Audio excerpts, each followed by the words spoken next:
Hey, brother. It's my first time, well, actually, my third time doing it in over a year. I'm doing it on my cell phone. So, chat me anything if my audio is off. I'm just hoping some people will come in and challenge for those who are truth seekers to, the resurrection not being true. And I want to state my case for why that is.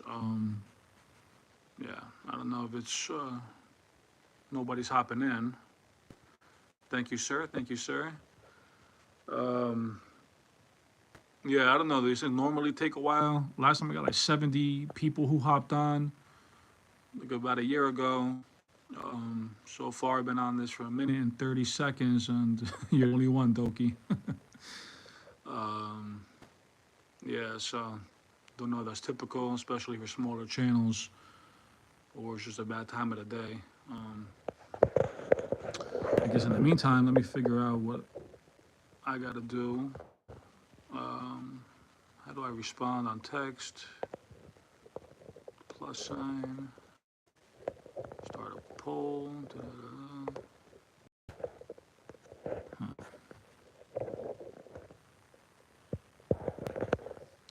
The ones on the sources outside the Bible on Jesus. Which one are you referring to, Doki? Make a lot of shorts. I can't even keep up with.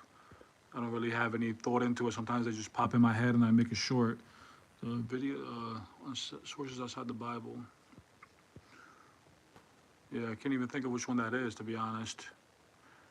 I know I bring up Nero a lot, and I bring up Emperor Nero because that basically refutes.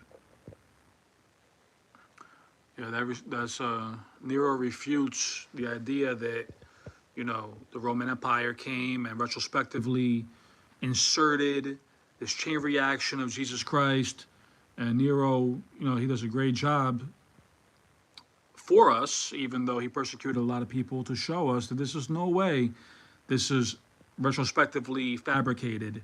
Because why would the emperor of the whole Roman Empire hate Christians so bad that he would do what he would do? Let's see, Mustafa up in here. Let's see. So Mustafa, not to stereotype, but are you a Muslim? Just tell me that right. Because I don't like when people don't expose their standing points, and they kind of play that pivotal game, And I deal with that with a lot of Muslims who basically concede that the Quran is false. And they go from, it's almost like a checkmate to yourself, thinking that you're gonna check me in the process. So that's what I deal with a lot. So Mustafa, I would appreciate if you answer that, because it's the only fair way to go. So when you answer that, I'll proceed. And Doki, yeah, that's.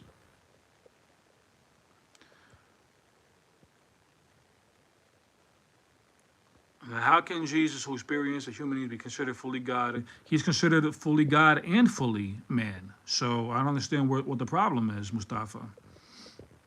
If he's considered fully man and fully God, the Bible talks about basically that God came as Christ, of course, number one, to atone for our sins, right?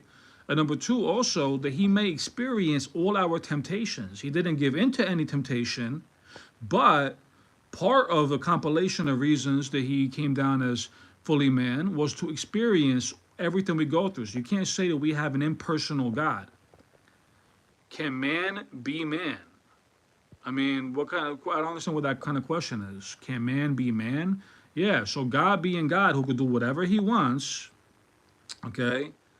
So a man who starts off as a man cannot be God, no. But Jesus Christ is not limited to that. He was already God, right? The Son of God, as the second part of the Trinity, and he came and was prophesied already in Genesis 3:15 that through the same seed that was corrupted by Satan, that he would come and fulfill this prophecy as man. So it's not like he was created, right?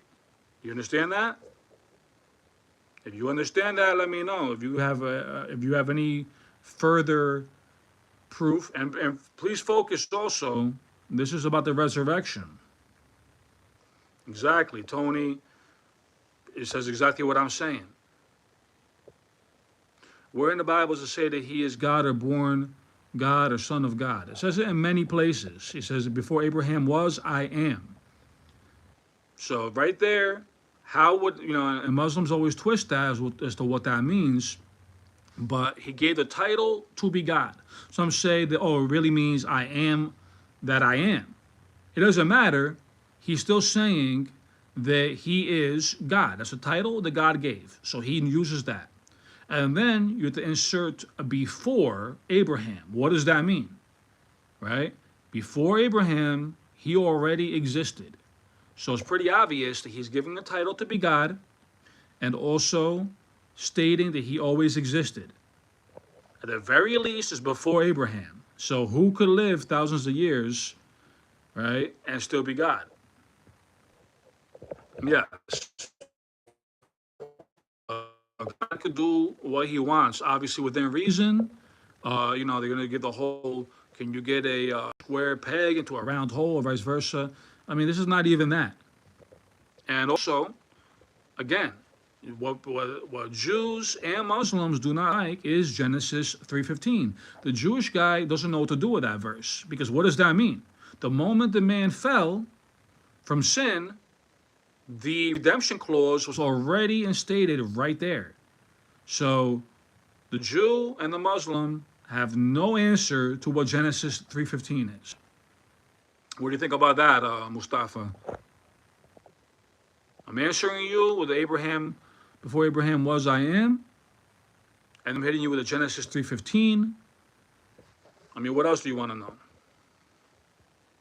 Before Abraham, God decided that Jesus will be his prophet after Moses for the Jewish.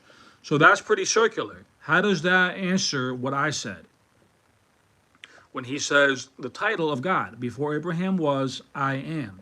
That's the title of God. You asked me if Jesus, where in the Bible does it say that? So that to me is one of the best places. And now you're saying that before Abraham, God decided that. Like, how does that describe why he would use the title before Abraham was, I am? Which is the title in Exodus when Moses goes to Pharaoh and he tells Pharaoh, well, pay attention, brother. Okay, he tells Pharaoh, who do I say who sent me? And God responds by saying, say that I am sent you. And, some people say the translation is really, I am that I am. Either way, this is the same exact title. So how does that not say that he's God? Please explain that to me.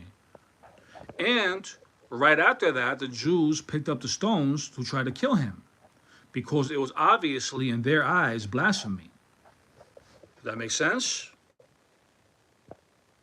And if it doesn't make sense, please tell me. I already explained to you, this couldn't just simply be that God decided. Okay, you can't translate it as you want. How am I translating as I want? I'm actually going to the Muslim argument that is actually I am that I am, right?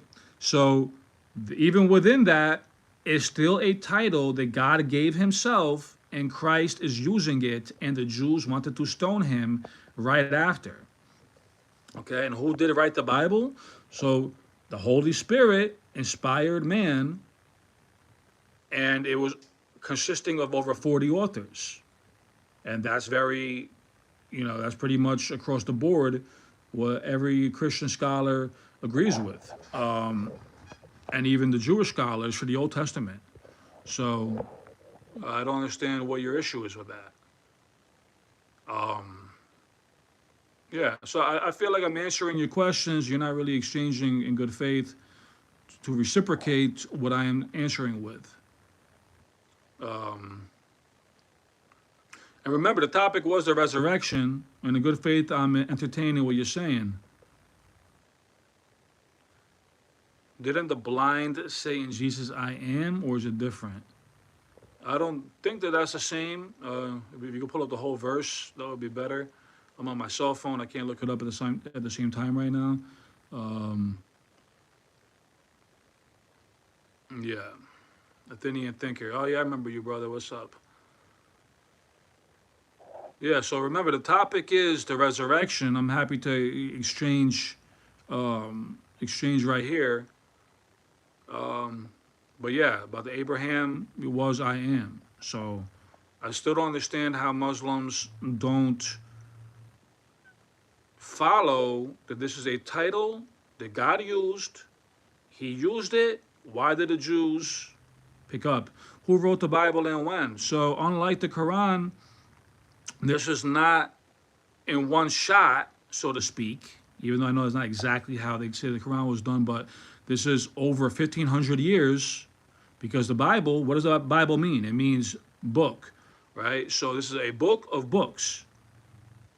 So the Bible wasn't written in one shot, more similar to the Quran. It was a book of books.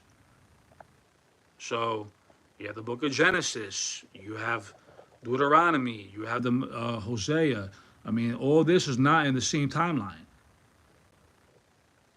So that's your answer to that, Mustafa. I mean, I think you already know some of these. I don't understand what it has to do with the topic and how relevant that is.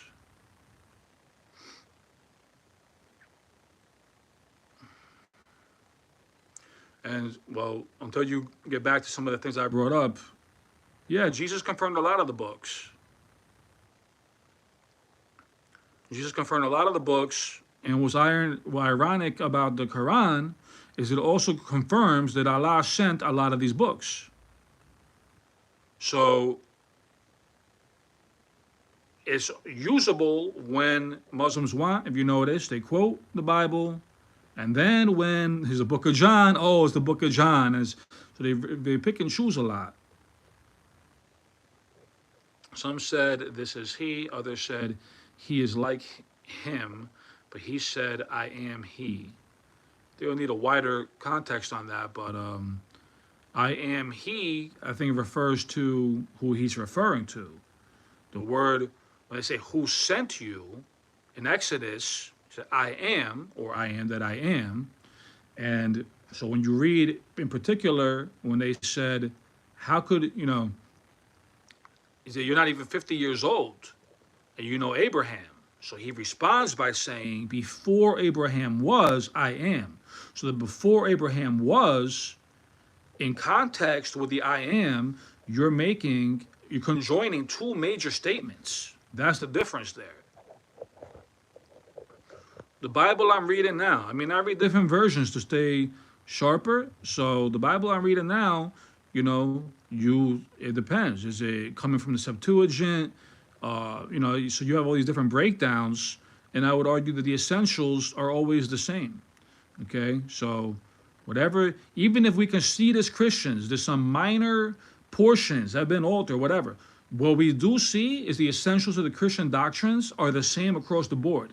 Okay, nothing there has been altered to the point that it makes any groundbreaking change. So just for the sake of argument, what I learned to do with not only Muslims, but Bible skeptics in general, just concede that out the gate because it's not even worth going tit for tat. So go to concede that out the gate. The Bible actually talks about people who are going to remove and add from the word. So guess what? Concede that all you want, and the essentials of the Christian faith, the core, is still right there, no matter how you slice it. The Quran talks about the Torah and the Injil, that no one have it, and nowadays maybe some verses are in Torah. They got manipulated by kings and rulers to serve them. Right, so the Quran is talking about, so if you notice in the Quran, it talks about that the Jews that don't observe the Torah, it actually says don't observe part of it, it observes to observe all of it. So talk about contradiction, and it's the same thing. The Injil given to Christ, where is it? You have to say that because you want to claim that Christ was not on the cross. So Surah 4157 denies a historical fact and denies a biblical fact. So basically, Allah never had a shot to preserve his word according to the Quran. This is why I don't trust it. Okay, and people might say, well, isn't the Quran to Christianity the same thing of what Christianity was to the Torah? And it's absolutely not, because the Jews are still waiting for the Messiah. Christianity does not claim that the Old Testament was corrupted and we're here to, or Jesus was here to refine it, whereas the Quran does that with the Old and the New Testament. Okay? It basically is saying that God did not preserve his word properly, or he allowed it to be so corrupted that you need me, Muhammad, to fix it for you. No, the New Testament does not do that with the Old Testament. It's there to fulfill, not to correct or refine. So, yeah, the Quran has to say this mixed message about that we don't really have it or it's been altered, but at the same time, those of the book have to follow it. So how do you answer that, Mustafa? Because that's a major contradiction that Islam can't solve. And that's what would happen if they want to use the momentum of the Bible, but then say, you really need us.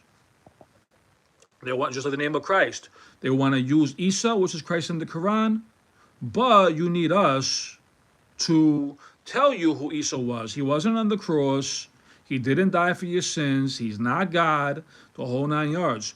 So, why would Allah wait 600 years to say that when, according to Surah 4157, he's the cause of this shift in momentum? He's the cause of people thinking they saw Christ on the cross, but then he's mad if you actually take that at face value. So that makes no sense. I don't believe that God would do that. But what the Bible does say, in Galatians, Christ himself, the angels can appear and preach a false gospel. So what a coincidence that the likes of Muhammad and Joseph Smith both claimed that Christ is not what the Bible actually says. You need these people who saw this angel preaching a different gospel, and now that supersedes the original writings. No, that's kind of crazy. What is strong evidence according to the resurrection outside of the Bible and Christian tradition? Well, Athenian thinker, I would say that the strongest evidence, sorry I didn't get to that earlier, I was responding to Mustafa about Muhammad, is the history, the secular history. If you notice the time of Christ, 30s AD, and literally 20 years later, I would say that history grossly underestimates and under-exaggerates the chain reaction of the Jew and the Gentile flocking towards the truth of Christ, because the emperor of the Roman Empire, Nero, already had such a disdain for Christians that he was persecuting them. And we know by 64 AD, the Great Fire of Rome, he wanted to blame Christians so the society will be turned off by them. So it's very obvious if by 30 years that took place, that there was already a chain reaction. And the Great Fire is not the beginning of that. This was already after, because in the early 50s, Nero already hated Christians. So it's very obvious that, remember the starting point here. Christ did not come as a military ruler. He did not come as a celebrity. He did not come as from a noble family. So how did it grow like that? How did it grow in a way that we do not see from any other religion, from any other philosophical claim that didn't have those starting points, even the ones that did have those starting points, an intrinsic value, who changed their life to follow a claim like that in the contemporary time? That's the key word. In the contemporary timeline of Christ on the cross and the proclaimed resurrection, who actually did these 180s? Remember, Christianity was not established. So the first believers were people that were pagans or Jews. The Jews, who were very conservative and extreme, are now worshiping on Sunday because of the resurrection. The pagans, who believed in plural gods, polytheists, are now accepting the monotheism of Scripture. do you think that the Quran has overall good morality and ethics? I tell them to do good things and abstain from bad stuff. Yeah, I would say to a degree. There's a lot of things that I don't agree with. Like that stuff about Muhammad with Aisha. People, the Islam camp always wants to flip it on to, what is it, Isaac and Rebecca. She was 3. There's nowhere in the Bible that says that. Why they have to go there and claim that we don't have that right. So, there's a lot of good. I would say that's not, that's a black and white. It's not a black and white question, because there's definitely a lot of good things in the Quran, morally. I mean, not to be biased, but obviously, it takes from God's word in the Bible. So there are remnants of that. And I would say that there's a lot of good things about giving to the poor, honoring your parents and honoring God. So of course, I'm not going to say there's nothing morally good or that most of it is bad. I would say most of it, if you want to get into ethics, it's probably good. But there's definitely a lot of things that contradict the Bible, and there's definitely a lot of things that I would say contradict the goodness of God. Aisha being one of them. Aisha being one of them, a major one. And just like the war, like, yeah, there's stuff in the Old Testament about war, but that's more of a historical context. It's more of a recap. Whereas the Quran, if I'm understanding it right, it seems more like a future command to do this, this, and this in these certain situations. I'll be honest, I saw this more so from Christian apologists representing this, so I take that with a grain of salt. But basically along the likes of, hey, tax them, and if they convert, you don't have to do anything bad to them, but if they don't convert, tax them and maybe kill them, etc. So I think if that's true, it's definitely not good. I think in the Bible, it pretty much submits to the idea that, God tried to work it in a theocratic way with Israel. They were always straying with the pagan gods.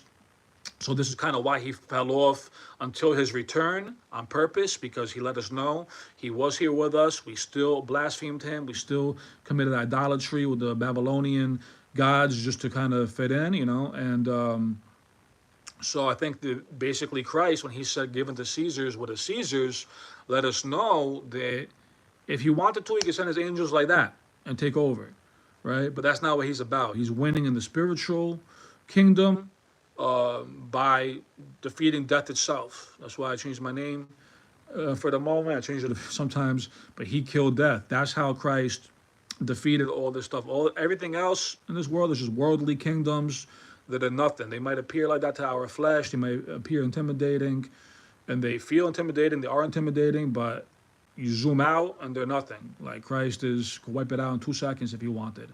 But that whole dichotomy of God's sovereignty with our free will, he's letting it ride, I guess, till enough souls decide what they're going to do with truth. So yes, in a simple format, I'll say yes, the Quran does have overall good morality and ethics, but there's a lot of heavy stones on the other end that weigh that back down.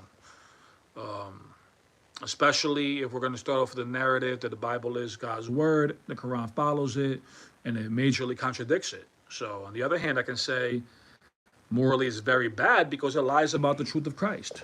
Just to answer that question very thoroughly. But back to the resurrection, I would say that in itself is evidence of human behavior in society, the psychological pattern of people when there is a claim of a God, that the way that Christ came and he had no money, no celebrity status, and yet the way that people who had no business following him, because let's be real, most religions, even within Christianity, you have what's called extrinsic versus intrinsic belief. So a lot of people, they'll say, oh, I'm this, I'm Muslim, I'm Christian, I'm Buddhist, I'm Hindu, and it's extrinsic for many people. Oh, my grandma is this, so I want to respect grandma's legacy and her traditions. Grandma will be disappointed if I'm not a Buddhist anymore, if I'm not a Catholic anymore, or even Christian, right? So I would argue that at the time of Christ and the proclaimed resurrection, you have all these extrinsic people who are now intrinsically changing for something they had no business extrinsically believing. That is the dichotomy of Christ on the cross and the proclaimed resurrection. Is I'm asking anybody, challenge anybody, what is a point in history that people did this turnaround like that for the proclaimed resurrection if it really didn't happen?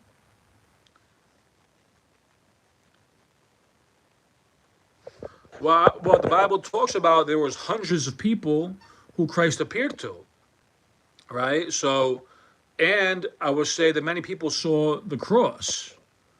So, and the way that the disciples were said to have the Holy Spirit.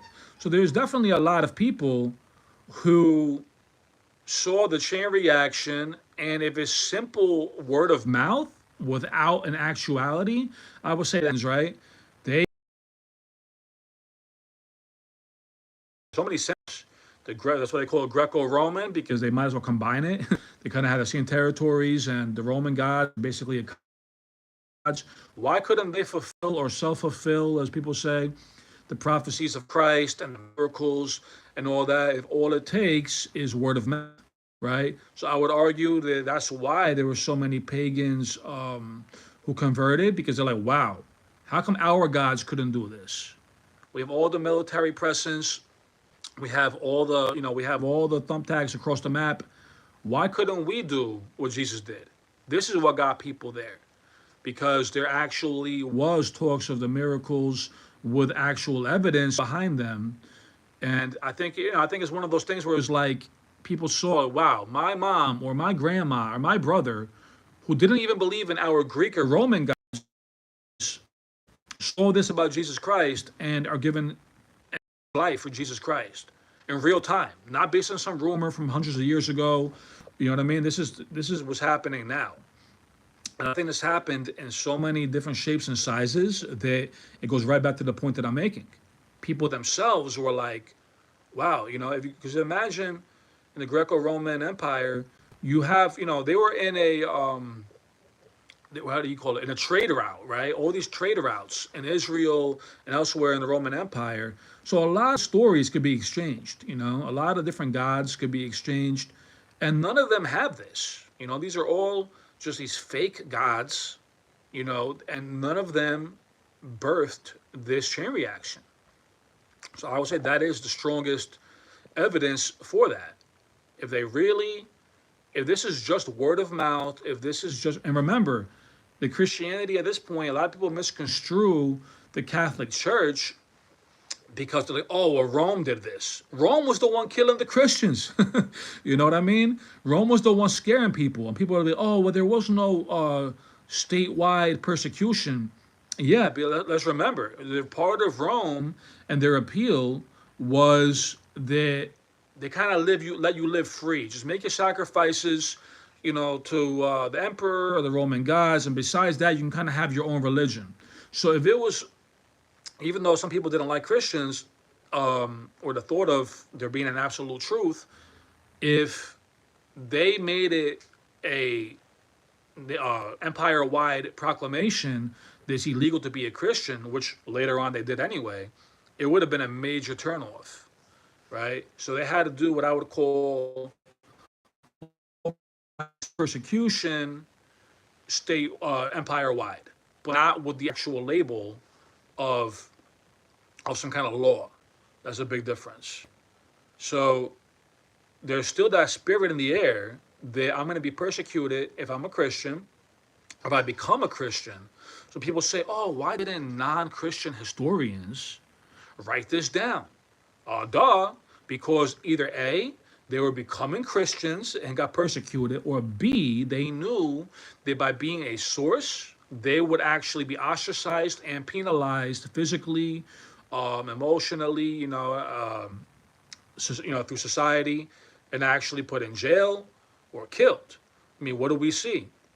There wasn't only the truth of Christ on the resurrection, but even in the Colosseum, who was the one they were contesting the grotesque acts of the Colosseum. It was Christians. Christians were the ones doing that. So everybody couldn't stand them because the Christians were attacking the flesh. So what did they do to the Christians? They fed them to the lions. They lit them as human torches. So it makes a lot of sense as to why some people would not go and do jumping jacks at the idea that they know is the truth. Especially historians. I mean, we see that nowadays, right? That even in America, you can't be on Fox News and talk too bad about the right. You can't be on CNN and talk too bad about the left. And this is the free country. Do you think Christians and Muslims should stop fighting each other in the apologetic stuff and each believe what he deems true and respect the other? It's tiring and silly. I don't know, because in a sense, I don't think we should stop, but I think we should stop in lines of insults. Like when people do it in a way where they're like, so here's the way I look at it. Like if I truly believe, I don't even like the word believe, but if I truly accept that Christ is the truth, for example, or a Muslim truly accepts the Quran, right? The goal should be that we want people to see the light, okay? And even an atheist, if you truly think it's worth rejecting this truth because you in your heart think it's definitely not the truth, your goal should be to stop me. My goal should be that, hey, Christ is the one who paid for our sins. Don't lose that. So we should check our flesh and make sure that we're not getting haughty, as God says, and doing it for ulterior motives. Or again, the extrinsic people that were brought into whether you're atheist, Buddhist, Christian, Muslim, if you're born into it and you're kind of doing it just to appease your family or your friends, and that's the reason you're talking about it, yeah, then you might as well not. It's again, if you intrinsically accept it as the truth and you genuinely want people saved. In my opinion, I don't really want to stop talking to Muslims because I feel like a lot of them are halfway there, especially if they're intrinsically seeking the truth. It's like, guys, come on. Why would Allah do that with Surah 4157? Why would he make it appear that Christ is on the cross and then call it pagan and wait 600 years for Muhammad to say that? Like, I think that's a major point. And I think a lot of Muslims do come to Christ. There's also a lot of stories that Christ is appearing to Muslims in dreams. So I think that, yeah, I agree with you that there's definitely a certain channel that we shouldn't operate in at all, and that's definitely tiring and silly as well. But as long as people exchange in good faith, no, I don't think that should ever stop. I put in one of my videos in my shorts that I grew up in Northeast New Jersey, and over there we have a lot of Muslims, Catholics, Jews, etc. But one thing I always grew up hearing is, don't ever talk about sports, politics, and religion. But guess what? People talk about sports. I mean, people are knocking on my door to vote for Trump and Biden, right? But somebody does it about God, and they crossed the line. And I think that's from the enemy. I think there's definitely, and of course there are people that are legit crazy, and they use God's name in vain, and they make it bad for everybody else. But you have that in everything. I mean, some of my family's from Argentina, where they'll kill people over soccer. Like literally, teenagers are killed for representing the wrong team. Like literally killed. It's actually worse than it is in England, even, because in England you got hooligans representing, let's say Everton versus Liverpool, right? In Argentina, you got people fighting to represent the same team, and there is nothing in Argentina about don't talk about soccer or football. So, yeah, I mean, but let's see. Yeah, so anybody else have any other questions? Anybody who's hopping in, I'm going to post this, and you can kind of try to find where we talked about the resurrections. I tried to answer other questions about the Bible. to my Muslim brothers, and yeah, I do it all in good faith, hoping that people find the truth of Christ. Um, so yeah, let's see if I don't get any other questions. In about a minute, I'm gonna hop off and go eat something and proceed with my day. Athenian Thinker, good talk. Mustafa, good talk. Doki, pleased to see you. And Tony, thanks for hopping in. Um, I apologize. Yeah, I'm doing this from my cell phone. So, like I said in the beginning, I'm learning to do this. I'm sure the apologetics going on these days on both sides. Yeah, no, for sure. There's definitely Christians and Muslims on both ends that are pretty ridiculous. That I definitely give you that. Even some apologists that I like. Sometimes, the way I look at it, and I think Jesus talked about this a lot, is basically country club. I have a friend of mine who wears that, and I'll even throw Christians under the bus. He calls it country club Christianity.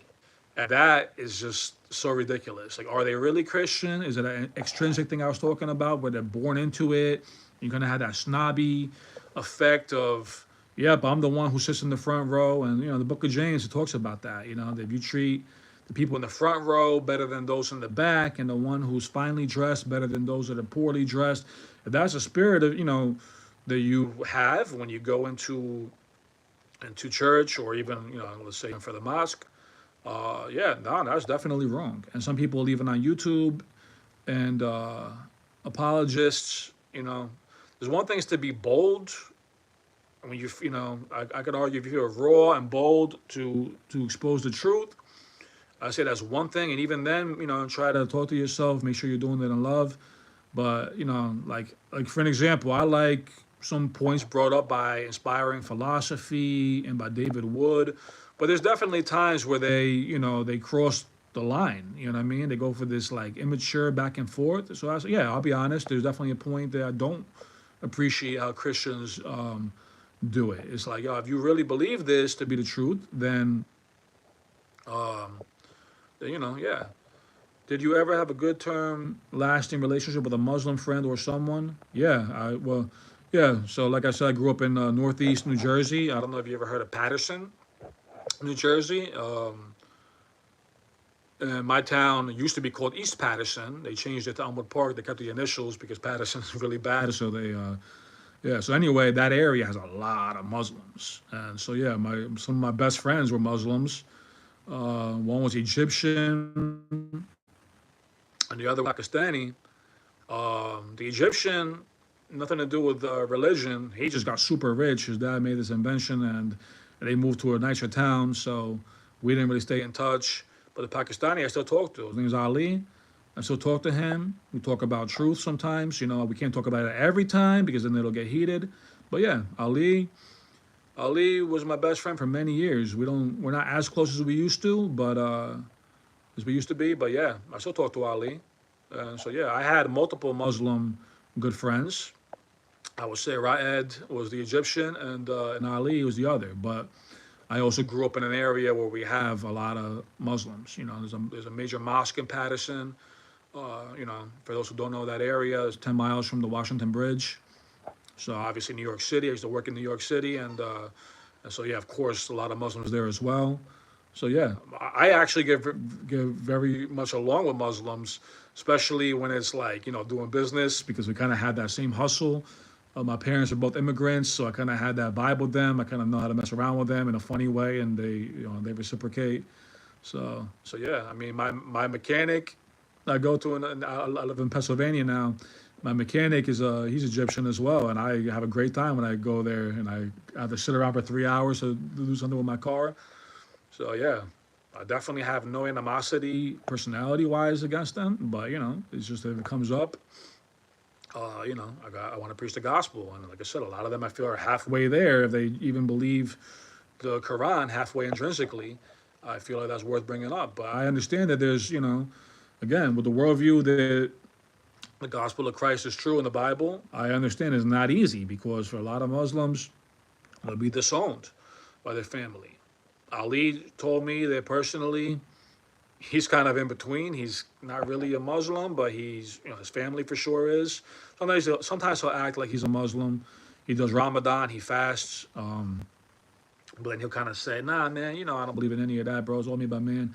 He kind of goes back and forth, but he claims that his parents would be fine if he accepted Christ because they kind of look at him like he's agnostic. So, but my friend Raed, I remember his mom said that she would disown her daughter if she was not a Muslim. So, I remember that from when I was a little boy.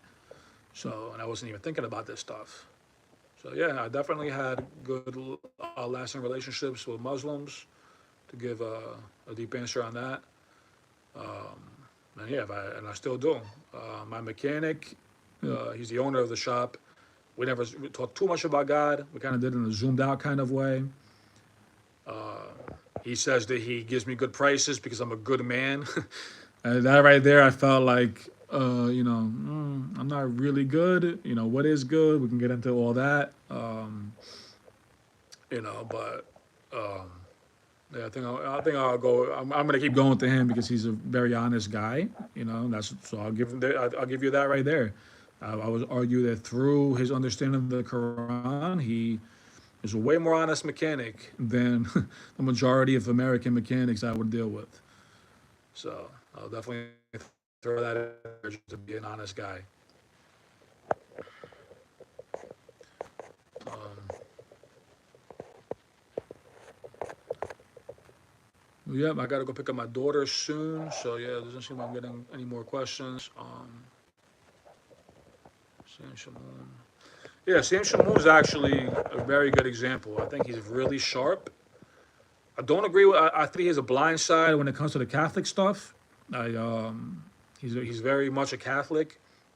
I have a very deep theory on the Catholic Church. I think he is very sharp, though. I'll be honest. I think he's very sharp when it comes to refuting Islam. I think he's very sharp when it comes to proving certain parts of the Bible. He has a very deep vision for subliminals in the Bible that I think are like right beneath us, and he's very good at picking up on that.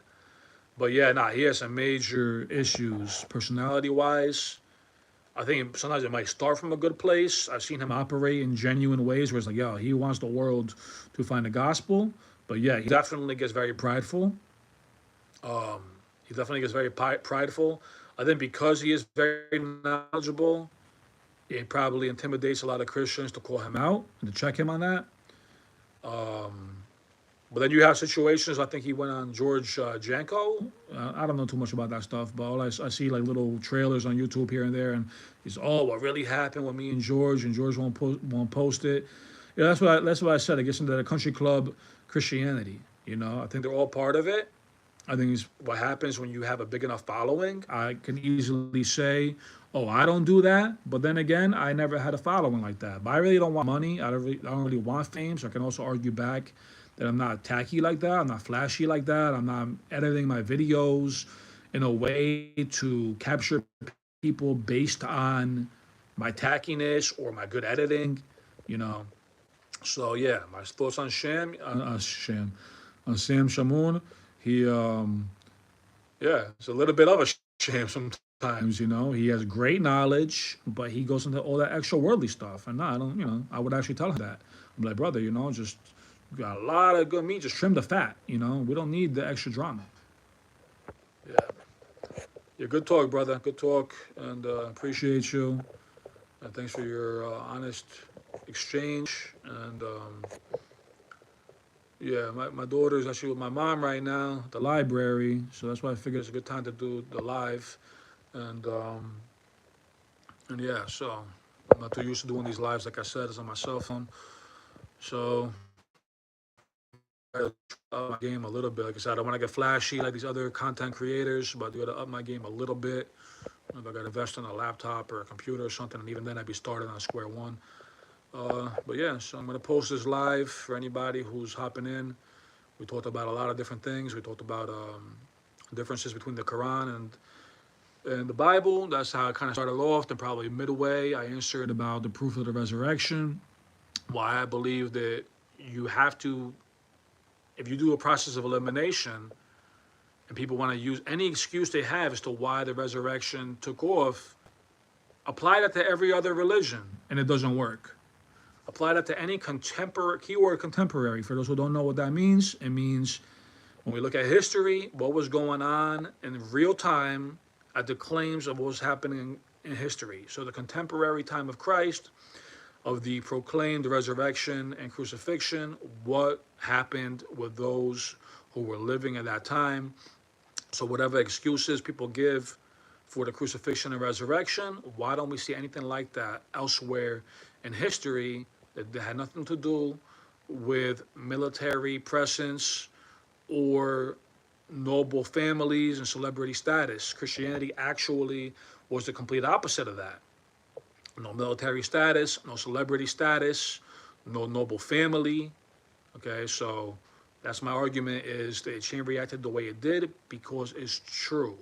Because this is so rare, is exclusive, and that's why you have the exclusive chain reaction that even military forces couldn't produce. All right, God bless you. Everybody keep seeking truth, keep peeling that onion. Don't take my word for it. Just treat everything like an aggregate. Keep getting information from here, from there, and keep weighing it out in the center. So like my claims of to why the resurrection is true, to the patterns that we see in psychological society behavior, ask yourself, do we see this anywhere else? And again, don't take my word for it. Go through it. I often see people talk about Buddhism. Oh, well, what about Buddha? No, I have seen atheist apologists, and that's even their word, say, use Buddha whenever they answer me. They bring up Buddha, and Buddha is nowhere near the same. Buddha was retrospectively inserted hundreds of years later, completely based on legend. There was no chain reaction. And even if there was any of the first three things I mentioned, which there's not, Buddha started off as a prince. So literally every single check that you could put on the resurrection of Christ being unrivaled for the chain reaction, Buddha does not check any of those boxes. It's an utter fail. Hinduism doesn't have anything like that. With respect to Islam, they took the momentum of Christ and it still didn't check that box. And I would say it's the closest, but it also uses the name of Christ. So even if you want to give some points there, it's still under the Christian umbrella. Outside of that, nothing is close. Nothing is close at all. All right. God bless. Take care, everybody.